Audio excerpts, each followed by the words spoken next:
look around at your life, your inward and your outward life, and take a look, shockingly, at the number of fears, timidities, and shynesses that you have. All overwhelming you, telling you how to talk, telling you how to live, telling you who to associate with. Your fears are living your life for you. You have no life of your own. And if you're angry already at what I said, it has just been proved. You're moved around left and right, up and down, whichever way the emotional breezes blow. No control.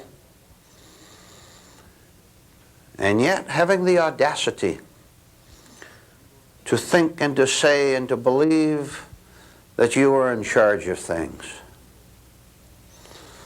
Tell that to your tears. Tell that to your pain. Tell that to your heartache. Tell that to your compulsive need to argue, to fight, to quarrel, to hurt. So already we've established solidly that you're not living from yourself at all. You're living from everything everyone else has ever told you since you were a child. And you're also living, listen to this and see how true it is. You're also living from the very last person to speak to you. Didn't they influence you? Didn't they make you either exhilarated or sad or excited or depressed? And for an hour, perhaps, you lived from the emotions, from the influences that they gave you, the last few people you talked to. So I'm afraid we go from one fear to the next. Sadly, never from one discovery to the next, but from one problem to another problem, then a third and fourth. Well, we now know in just these few minutes that something is seriously wrong. And I'll tell you what else we've discovered. You haven't the slightest notion of what to do about it. And I'll tell you something else you don't know. If you did have the slightest notion of what to do about it, you wouldn't do it. As a matter of fact, the methods and the truths by which you could change the kind of a man or woman you are, they are your enemies and you don't see it. What a peculiar, what a strange situation that a man or a woman who could escape himself refuses to do so. Let's find out why. You know what the word pretense means? Know what the word fakery means? Well, that's what we're going to examine now for a while. Pretense, fakery, counterfeit. You see, if you are unhappy and worried, which you are, that means you're pretending. You're pretending that you're in charge, or you will be next week, something like that. Or you have false religious beliefs that don't do a thing for you, but you don't know what else to do, so you repeat them over and over again, and you're still wretched. So you're living from pretense. Let's make that plural. From hundreds of pretenses, painful pretenses.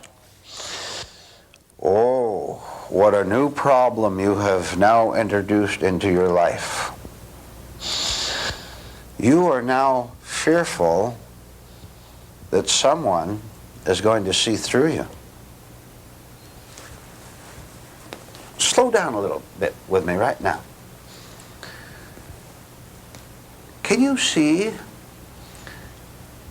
how much tension you have going through your day, meeting other people, talking with them, doing business with them? Can you say how a certain part of you is extremely tense lest you give yourself away? You have the right exterior manners, you say the proper things, the things you know they want to hear. You're afraid, oh no, let's make it stronger. You're terrified that someone is going to see what a big fake you are. Now, the very fact that you have this fear proves that you are a fake. You have nothing real of your own, which is very cruel, by the way, to yourself and to everyone you meet. If you're a fake, that's what you carry around with you. That's what you pass out to everyone, including people you claim to love.